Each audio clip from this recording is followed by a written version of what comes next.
A very good evening to all our viewers, and welcome to this Sunday's edition of The Agenda.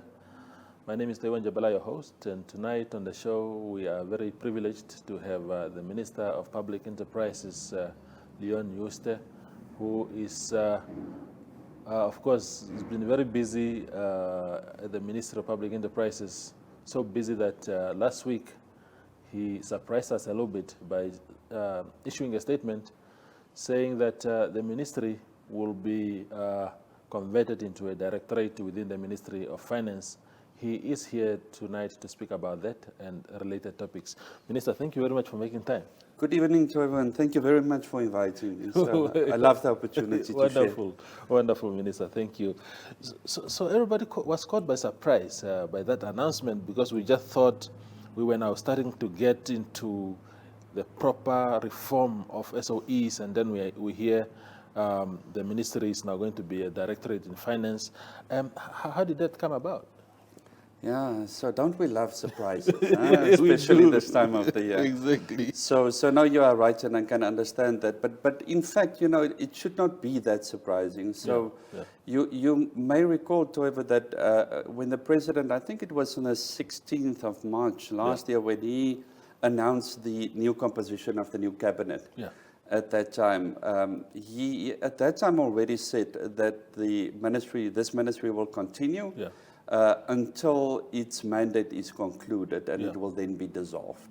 So and the president has mentioned that on various other platforms since then as well.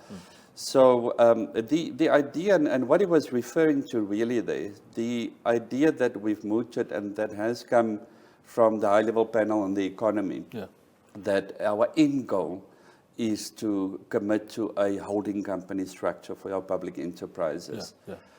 So that has been on the table for a considerable period, and it was, in a way, I must say, I think, let's call it endorsed by the high-level panel on the Namibian economy. But it was our thinking as well, so it was very easy for us to embrace that vision.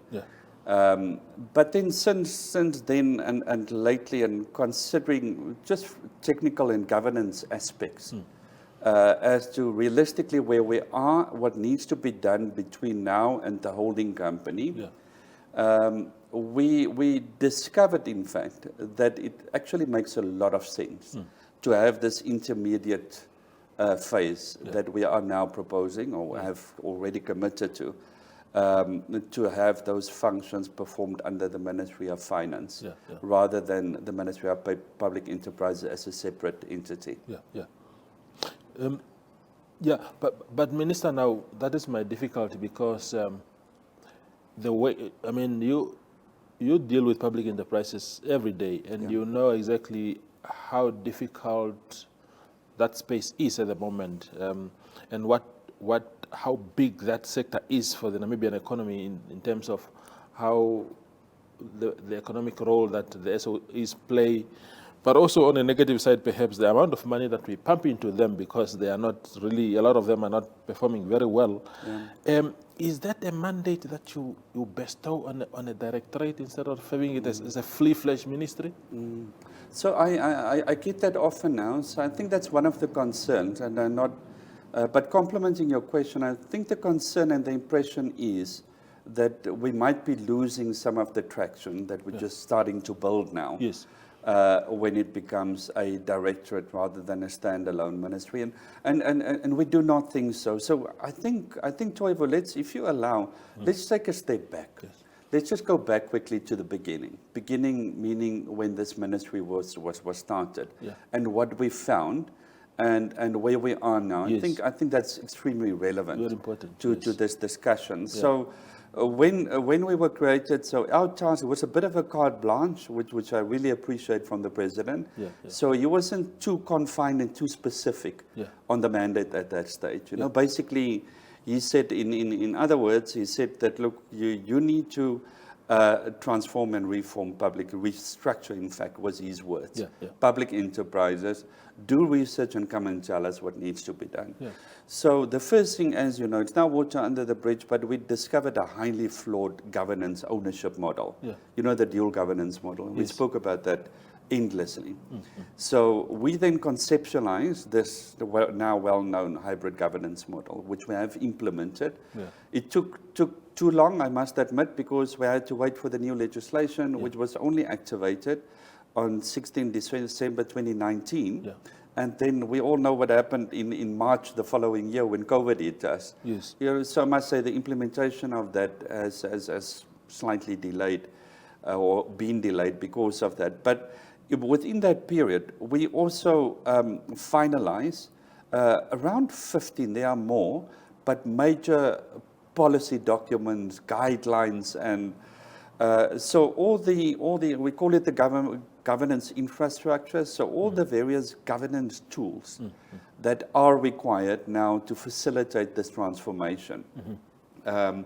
We did a lot of benchmarking. So very targeted, not blind benchmarking, targeted benchmarking to learn from successful countries and why they have succeeded. Maybe a flaw might be that we should also have targeted some that have failed and understood why they failed. But it wasn't necessary because those that have succeeded first made mistakes. Yes. And so my question was always when we went to countries like Singapore, which is sort of the benchmark, my first question to the government and the other entities always was, look, please tell me about all of your failures. Yeah. Before you boast about the big successes. Yes, yes. That we can learn from those and that we don't, you've paid the school fees, that we don't have to make the same mistakes and learn from them.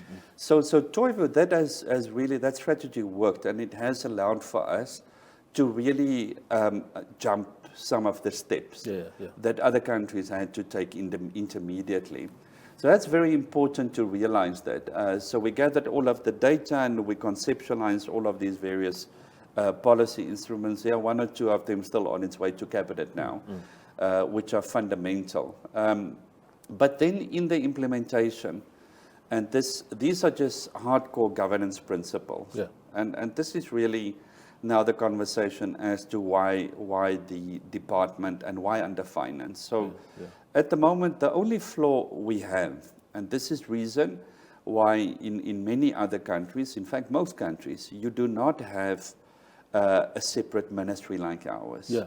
So again, and where they did exist, it was also temporary for a particular reason, to get certain things in place to allow and to facilitate then the actual reforms. Now the reason for that is, so according to the Public Enterprise Governance Act, all the ownership, powers and functions were centralized under the Ministry of Public Enterprises, which is perfect. And that's in line with global best practice and it's working. But the one function that is separate is still the one that controls the purse, in plain English. Oh, yes. Yeah. The money is somewhere else. So in a way, we've been running the balance sheet and the income statement separate from one another. And that has proven to be more complicated and difficult than one could assume for both entities in this case. So both for the Ministry of Public Enterprises, but I think even more so for Treasury. So what happened is they did not have direct access and view into the various public enterprises, while we had. So I think it might even have, of course, a bit of frustration at some times when we go through the budgeting process, that we sometimes feel, but Treasury don't have the same understanding, but obviously they wouldn't. So now they will have a direct overview over what's happening within those. They can also, by having the powers of the purse, they can use money differently. So in a way, our subsidies for the public enterprises flow in a conventional manner, and we have very little control as to how that money goes to the various public enterprises. In their case, they can now, just using an example, not mentioning any names, they can now say to public enterprise X that, look, because of the following reasons, this month you are not getting your usual 10 million. We're only giving you 2 million until you are compliant and you deliver your updated financial statements, your annual report, whatever the case might be. And then we will give you the balance. Indeed. So at the moment, we don't have that ability that a conventional shareholder would have. Indeed.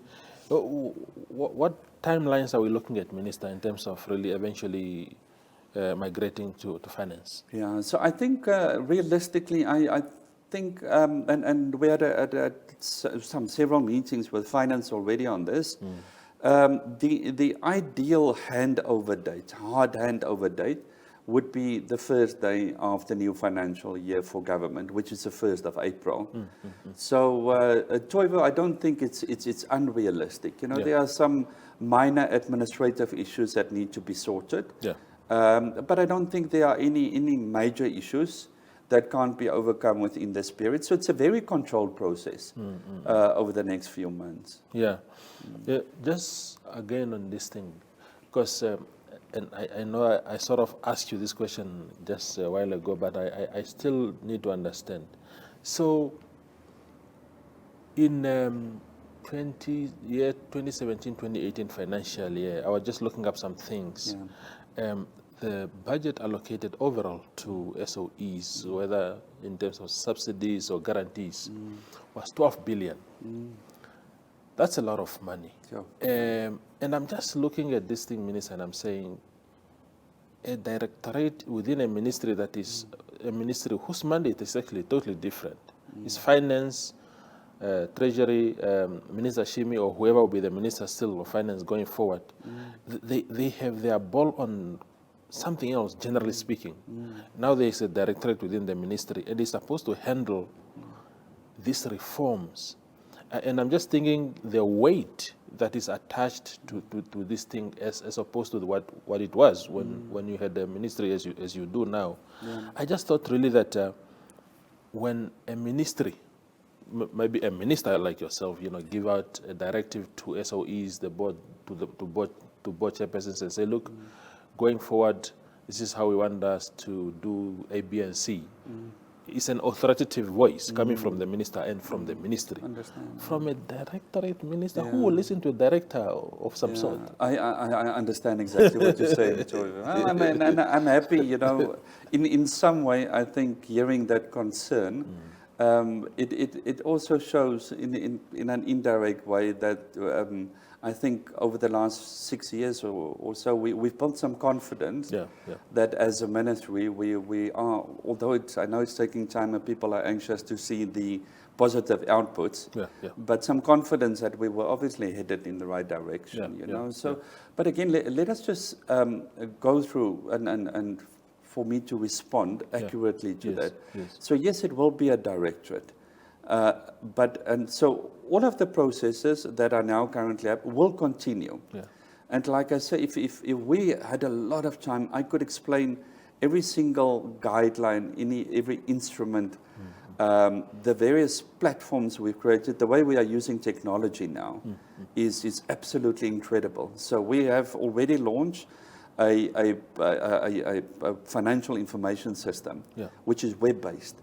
So it now gives, literally in a meeting like this, I can on my cell phone tell you exactly what's happening in every public enterprise. So the next one that will soon be launched will be a performance management system, also electronic. Now, Toivo, what those things are doing, it is providing tools now to finance that weren't there before. And these were things that were done manually by employees in the ministry. Now we have technology that will be doing much of that for the ministry. So remember now, you will not be hearing much from the director, or it will be an executive director, will remain. And the executive director will be reporting to the executive, or deputy executive director, to the executive director of finance, reporting to the Minister of Finance. So the only thing that changes is at the political level. All the other layers below that will continue exactly as is. So with my staff meeting last week, we talked about this. So all of the people in the ministry will go to work and do exactly the same job that they have been doing on the 1st of April. It will not change. So the only thing is that the political driver is changing. Now, where it differs slightly and respectfully always, Toivo, Yes. is it's in fact very much aligned to the mandate of finance. Remember, and the mandate of finance and treasury is based on the provisions of the State Finance Act. And the State Finance Act describes how the state should own its state assets, and assets being fixed and non-fixed assets, including funds. Yes. So the SOE assets have always been part of state assets, although indirectly. Yes. That's important. So it is in fact directly aligned to the provisions of the State Finance Act. Yeah. So that's important. Then secondly, what is fundamental is that the holding company, the intention has always been, would report to the Minister of Finance. Oh, yes. Also because of the provisions of the same State Finance Act. So I think that's the next part of the conversation is that part, and why that is so important for the ministry, and I'm adamant on that. Yeah. That's the principle. You know, there are two things. There's a product and a process. Yeah. A process leading towards a product. If someone inherits a product, and this is why I often disagree with much of the conventional approach to using consultants in the wrong way. External consultants would then develop a product which is handed over to a ministry, while the ministry was not part of the process to develop the product. So the ministry then, and I'm not talking about mine, we do that in a different way. The ministry then was not part of the process to build their own institutional memory, to understand the product that is delivered. So at the end of the day, ministries often receive a product and it's not well understood because somebody else externally did that. Yes. So I think, you know, this new and the end goal being this holding company is so fundamentally important. I think it would have been a disservice to finance to not allow them an opportunity to be the ones to conceptualize that. Sure. And to be part of that process, to build their own institutional memory, that when the holding company is there and the product is delivered, it's their product. Otherwise, Toivo, quite frankly, we would have done that. One day we would have invited you to a lovely ceremony. Those where we cut a ribbon with the big scissors. And I hand over to Tate Shimi and I say, congratulations, it's now your baby, good luck, all the best. But they would not have been part of that. So now they inherit the product without being part of that process. And I think in all cases, but in this one in particular, that would be a fundamental failure. Indeed. Minister, we go for a quick break and then we return shortly.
We continue our conversation with Minister of Public Enterprises, Leon Jooste. Minister, last week when that statement went out, you know, people started reading between the lines. Oh, but you know, if a ministry is being abolished, shouldn't this message be coming from cabinet, from the president's office and stuff like that? What were the protocols around that? Okay, so thank you, Toivo. So I first, obviously, you know, these are sort of things where you start at the top, obviously apart from internally in the ministry. So I had conversations with the president and the prime minister and to discuss this, and especially the timelines of that, you know. So and also we did discuss this, you know. So how should this be communicated, etc. So there was consensus that it's something, look, that's within the powers of the president, obviously. His executive powers, as you know, is to create ministries, appoint ministers, etc. So the consensus was that we announced, that I announced it, because it's a technical issue and it's within the powers of the president, so he has to exercise those. So if there is a further announcement from either the president or the prime minister, that may still be coming. You know? So, but yeah, that was the advice, and I agreed with that. You know, so I think it was responsible. Yes, and then again, linked to that, minister, questions started being asked. You know, if you have a minister and his ministry is being taken away, you know, what will be the future of that minister? I know that you were quoted quite extensively in the papers saying, "Look, time will tell." If you can expand on what you meant by that. Time will tell. I'm joking.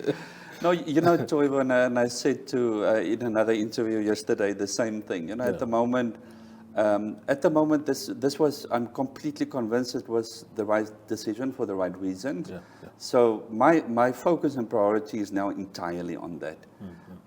So I'm not going to allow for myself to be distracted by anything else at the moment.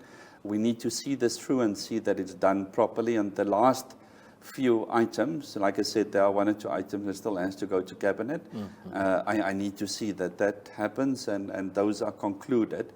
Then remember that I occupy various positions, you know. So I'm a member of the executive, a cabinet minister.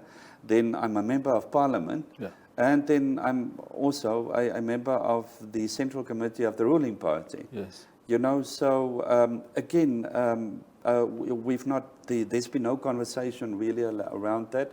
So the way forward, and I think it's in one of the papers this morning, I think that's a conversation really for the new year, and yeah, to see what happens then.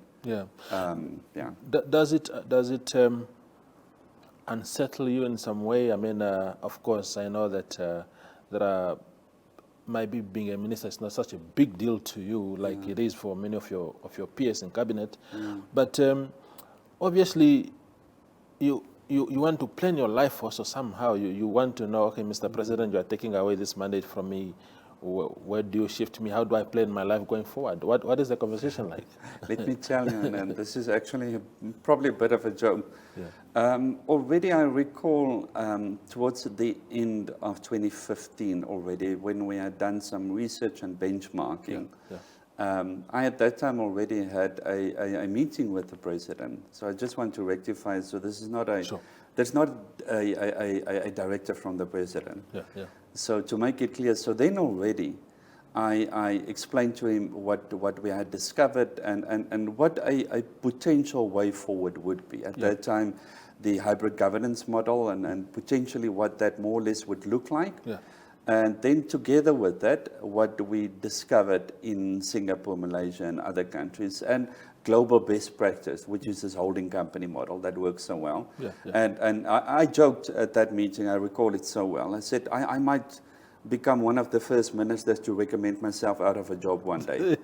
And now it seems that might have been prophetic at the time. So to even know, I can tell you the idea for the holding company has been there, as you can hear directly from me, very early on already.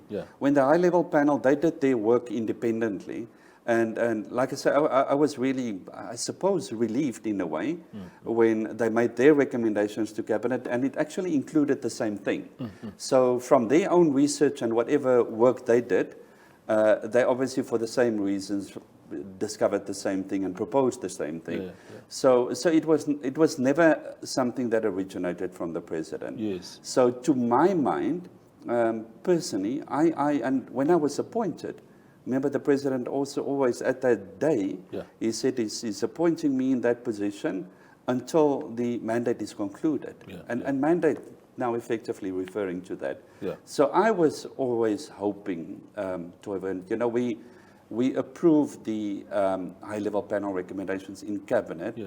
and we are performance managed according to that. So there are KPIs Yes. that we have to adhere to. And I told myself last year already, I would absolutely adore if we could succeed in meeting our KPIs earlier. Yeah, yeah. And ideally have, and I still believe it's possible, Yeah. have that holding company in place in any case before the end of this administration. So Toivo, no, that was, to me personally, that was a personal goal and a challenge, was to achieve that before the end of the 5-year term in any case. So this intermediate step has now become part of that, as a first phase towards that, for the reasons I explained earlier. And then the other thing, I think maybe some people don't know that, and I really, I know I'm so afraid of using the word privilege nowadays, but I come from business, you know, and yesterday I said in an interview that I became an accidental politician, and in a way I did, and it got into my DNA, and I can't get it out, you know, and not politics, but serving the people. So having come from business and having that foundation, and obviously some security and passive income. So for me, I've never, so I don't rely on the salary or any of the other conditions that come with the title and the job, etc. But that Minister, that is exactly why a lot of us, you know, this. I know that you have your fair share of critics. I think some of them, I think personally, I think that a lot of criticism directed at you is misplaced. But that is just my view. But there are those of us who feel that, and I happen to have worked in the SOE space. I was managing editor of New Era for a long time, and I know. And it coincided, my time at New Era coincided with your time in office. And I know some of the reforms that have taken place during that period, which I really liked. Now, so what you have done has impressed some of us, but also, we also want ministers that are in exactly that privileged position, if you like, because then we know they go to work only to work. They are not there for other things, and we've seen a fair share of some of your former colleagues are in jail right now. I'm not going to drag you into that subject. I'm just giving an example. I'm just giving an example. But we want to be led by ministers who are not desperate for positions. They are not desperate for money. They are just there really to serve. And that's why we are worried about, a lot of us are worried about losing you out of cabinet, because if this whole thing, if we are told that the minister is now leaving, I think we are losing wisdom in you. So that is my fear. But let me take you to the next subject, Minister. I know that you are saying that in fairness a lot has been done, and I agree in that regard. The high-level panel on the Namibian economy, which recommended your ministry also to be then converted eventually into a directorate, had also given a lot of recommendations. It says, for example, here that government must de-invest in some from some industries like tourism. NWR, for example, it said that must be either a PPP or privatized completely. How is the ministry dealing with some of these recommendations concerning other SOEs?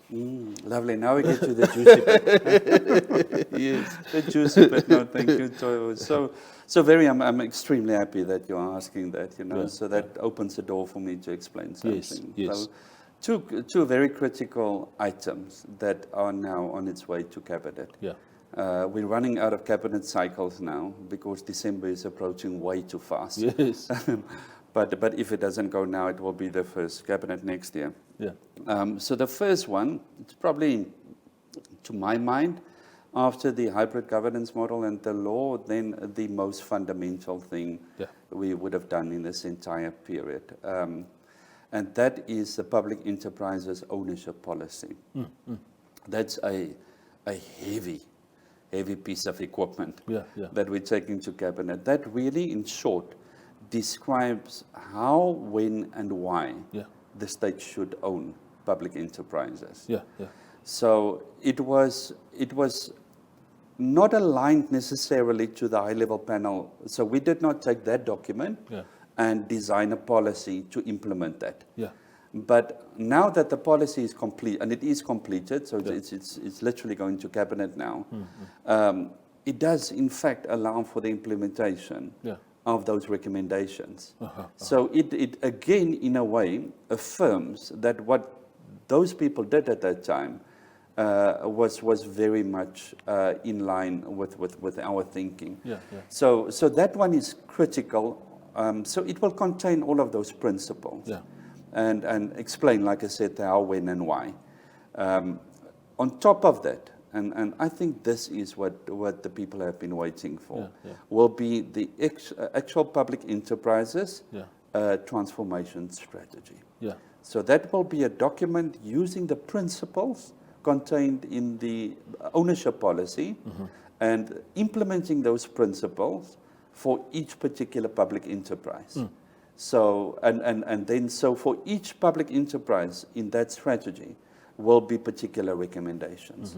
And yeah, I must say to the larger extent, it is aligned to those recommendations in the high-level panel. There are one or two where we don't quite agree. And so really it is, and the basis of the ownership policy is the concept of competitive neutrality.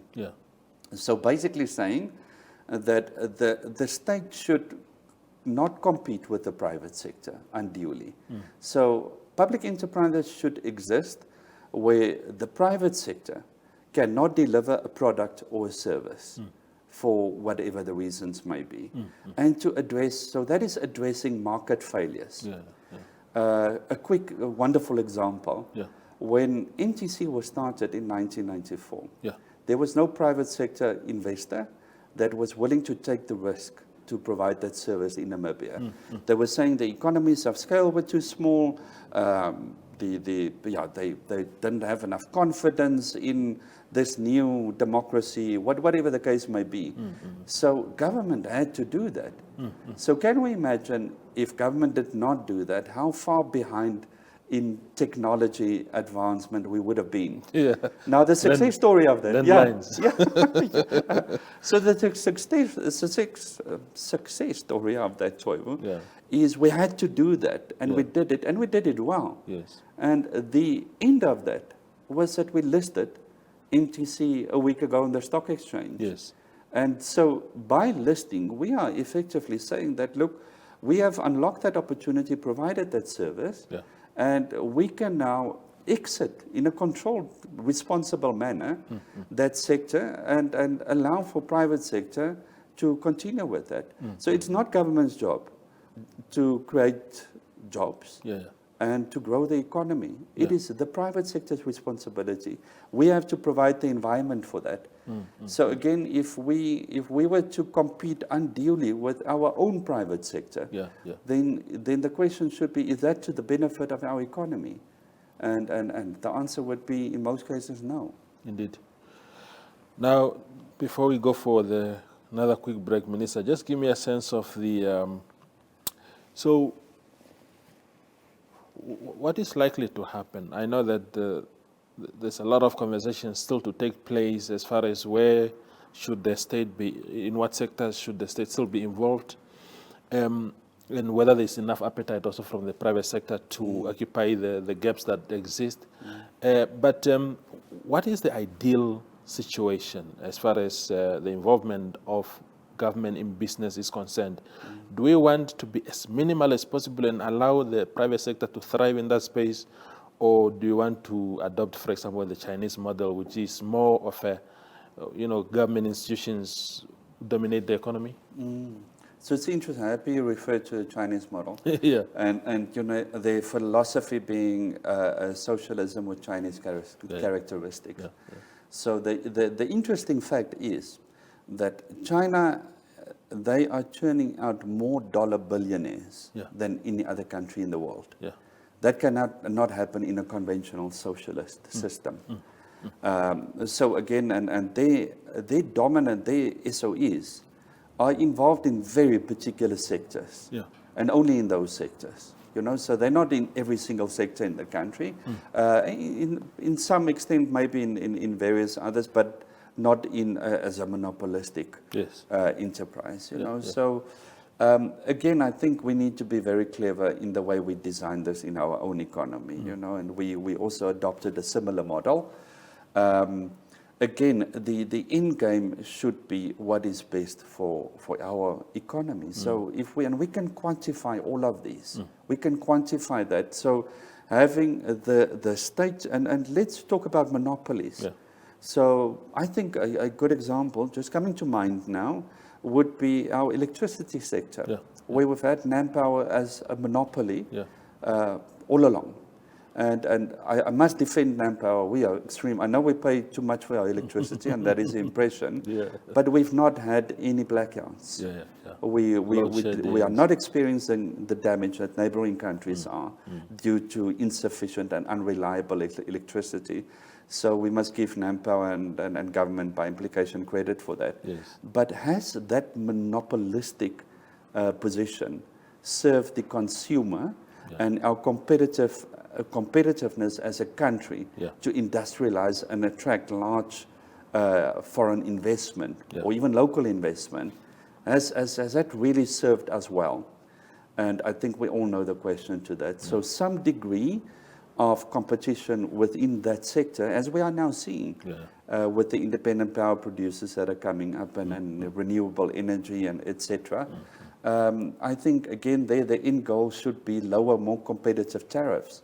So again, this is a very deep, long conversation, and it depends on the maturity of each sector. So I think the role we play within a sector depends on that, and that depends on how our economy matures. So you would always see in these developing economies like ours, many multiple SOEs all over the world. And as economies mature, they become less and less. So in your mature, advanced economies, there are no or hardly any SOEs anymore. So we're going to see the same thing, but it must be a planned, calculated process. We can't allow for government to simply exit from every single sector overnight. That would be an absolute disaster. Indeed. We go for another break, and then we return for the last stretch of the show with Minister Leon Jooste. Strike it gold and win 5,000 Namibian dollars in cash with Neo Paints. Simply buy Neo Paints products from the selected range and stand a chance to get one of 12 mystery buckets filled with gold paint. All 12 winners will each get 3 extra paint buckets equal to their purchase. One to replace the gold paint, the second to use on your project, and the third to give to a charity of their choice. One winner can score another 10,000 Namibian dollars by showing us your creative use of the golden paint. The best project wins the cash. Offer is valid from 27 September to 18 December at your favorite hardware store nationwide. Visit us at neopaints.com for more competition details and follow us on Facebook for weekly competition updates. Neopaints, a coat of excellence. Win instant cash this spring with Top Score Instant. To enter, buy any new pack of Top Score Instant 1 kg or 500 grams from any store countrywide and stand a chance to win one of 2 grand prizes of 20,000 Namibian dollars or one of 12 weekly prizes of 5,000 Namibian dollars. SMS Instant to 24442. Competition ends 30 November 2021. T's and C's apply. Top Score Instant, a proud product of Namib Mills. We continue with Minister Leon Jooste.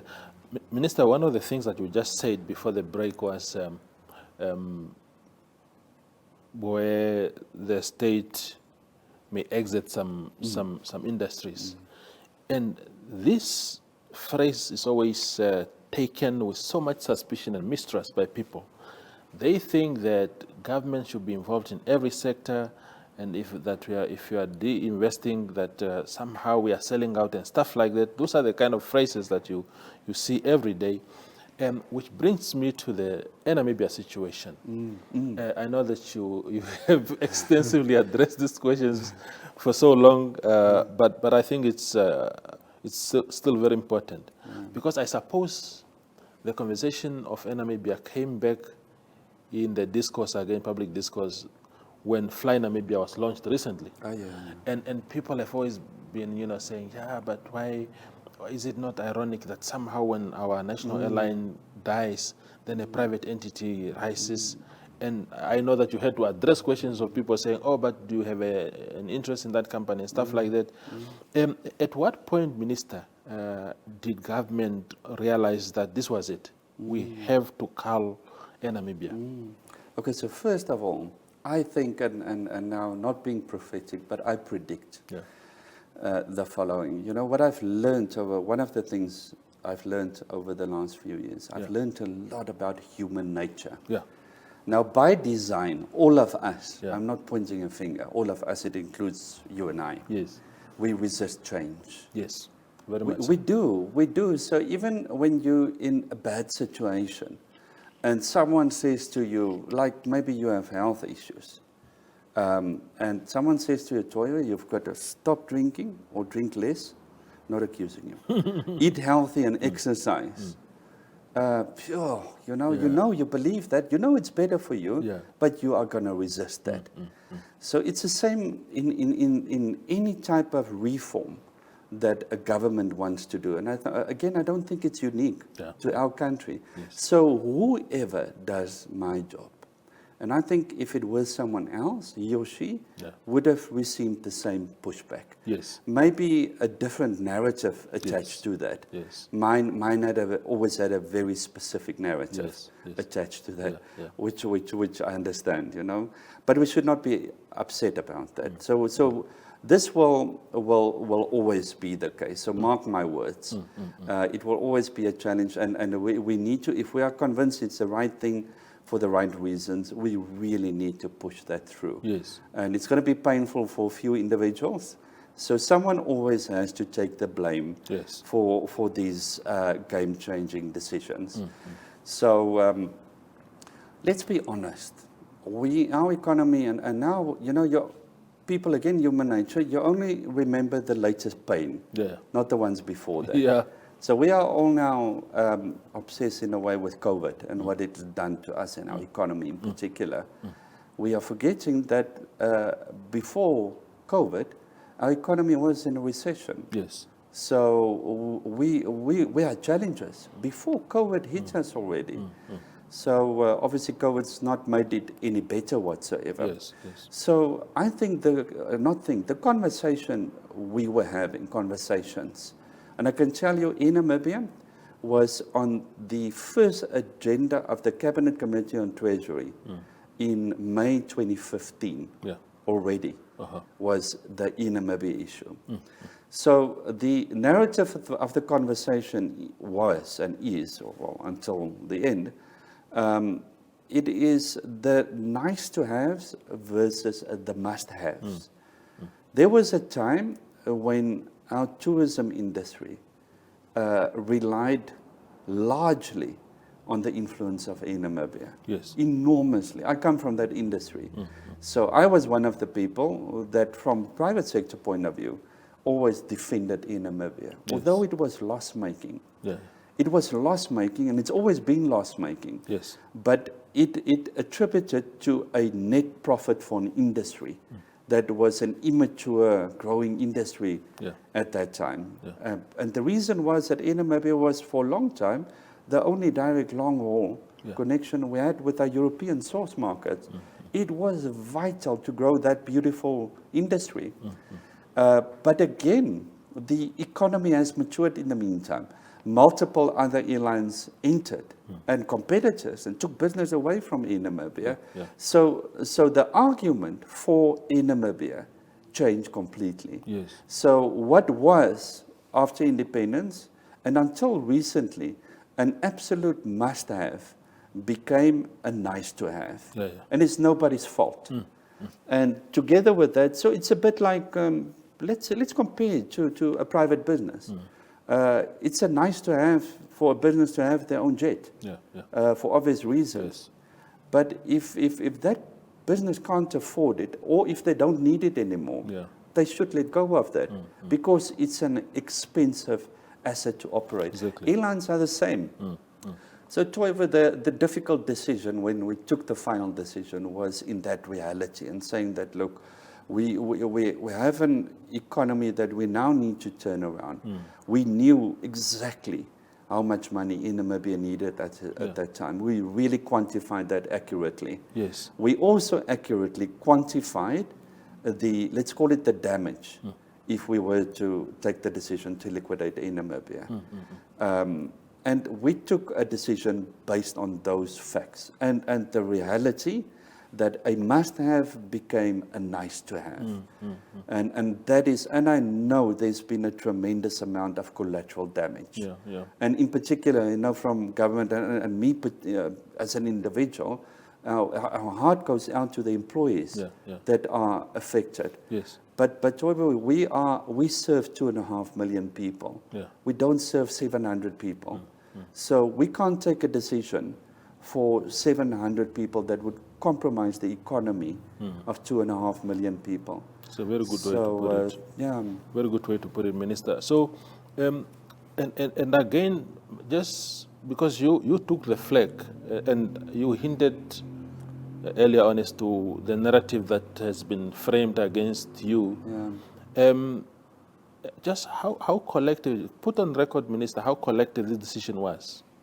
Yeah, so entirely, so, and as I said, literally from May 2015, it was on that agenda of the Cabinet Committee on Treasury. And to remember, the Cabinet Committee, so in our system, Cabinet committees cannot take decisions. They make recommendations to Cabinet, and only Cabinet under the chairmanship of the President can take actual decisions. So and at that time, we had no law, we had no powers, so as a ministry, so we were hardly a part of the discussions at that time. And that discussion, literally, and the conversation never stopped. So it has always been entirely collective, and I can tell you our law, and I'm proud of that, and it was deliberately drafted in a way that although the minister responsible for public enterprises have a number of powers, as all ministers have according to the statutes, in this case, the minister, all the major decisions, the law specifies that the minister can only take the decision in consultation with Cabinet. Now, in consultation means Cabinet has to approve that. It's different from after consultation.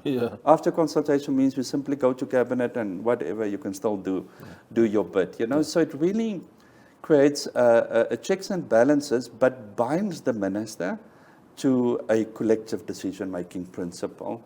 So, but I understand where the suspicion would have come from. And even at that time, I mean, when our conversations at the Cabinet Committee and Cabinet started to escalate, was around the same time when Westgate took the decision to start an airline. So again, I that's why I don't get angry with anyone that thought, well, obviously now it looks like this guy is pushing this thing.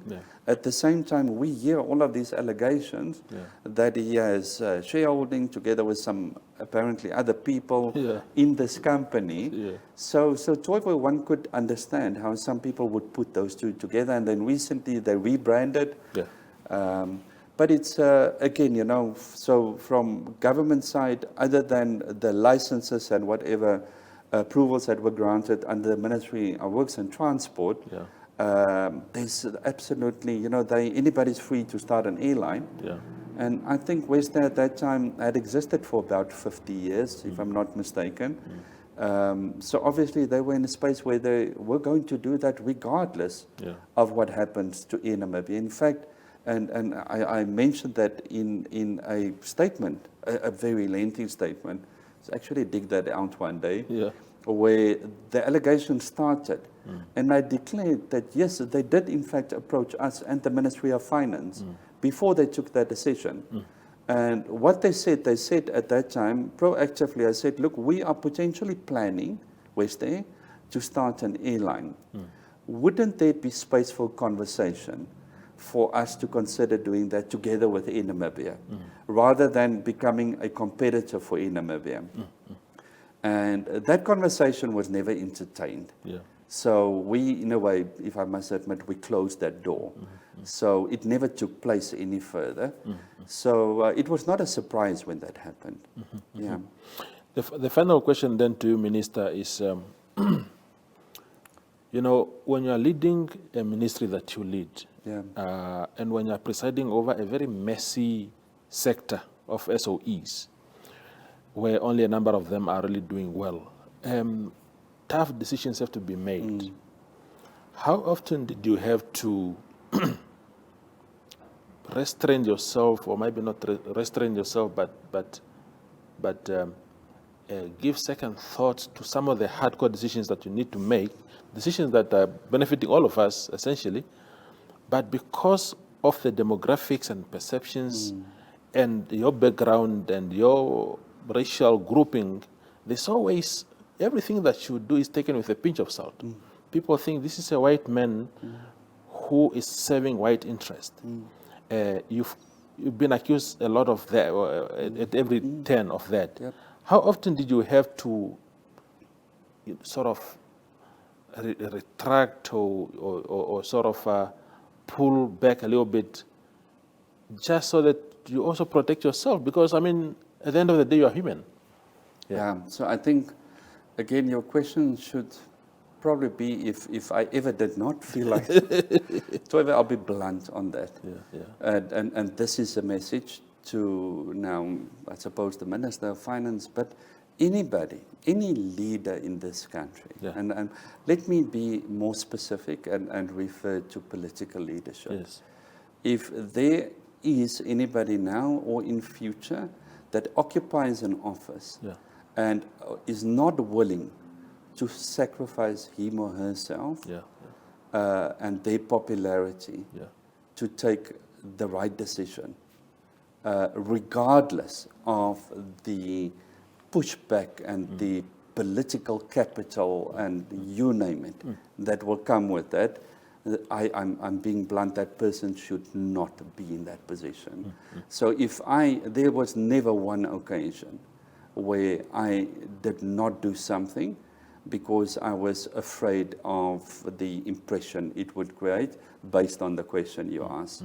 Never. And I would never have allowed that, Toivo. So if I ever found myself in that position, and again, here being very frank, I would rather, because that speaks to one's integrity, because then I'm lying.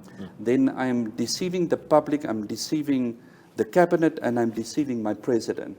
Because then it means I'm not making a recommendation which is the right thing, although it's difficult and controversial. So I'm lying, then I should vacate my office. And I would have done that, rather than not take that decision. So lying is not just saying the wrong things, it's also not doing the right things. So as a principal, and I think myself, and I had to check myself often, and I can't, it's been extremely hard, incredibly taxing. And to guard your, as I say, to guard your heart, and not to take any of that personally, is important. I think, very controversial throwback question would have been, I still think, had it been anybody else, he or she would have received similar accusations just from a different angle, maybe a tribal angle, which is as bad. You know, so I think that's the elephant in the room. Indeed. So if those allegations came based on whatever technical facts there were, and evidence based, you know, by all means. But if they aren't, then it's not healthy. Indeed. Minister, thank you very much for making time. But I want to also pause and thank you for being very accessible to the media. because we we bother you at ungodly hours sometimes and just say, Minister, you know, we text you. You don't refer us to public relations or to the executive directors. You always pause and reply to us and in a very respectful and polite manner. We cannot thank you enough for that. But for today, thank you for coming to the show. Thank you, Toivan, and thank you. I appreciate the press and the role of the media in our society. Yeah, you know, yeah. and yes, I think a love-hate relationship sometimes. Yes. So I can get so angry with you, but then, and I think vice versa. Yeah. But thank you. I've always tried my best. Toivan. Indeed. I appreciate that. No, thank you, Minister.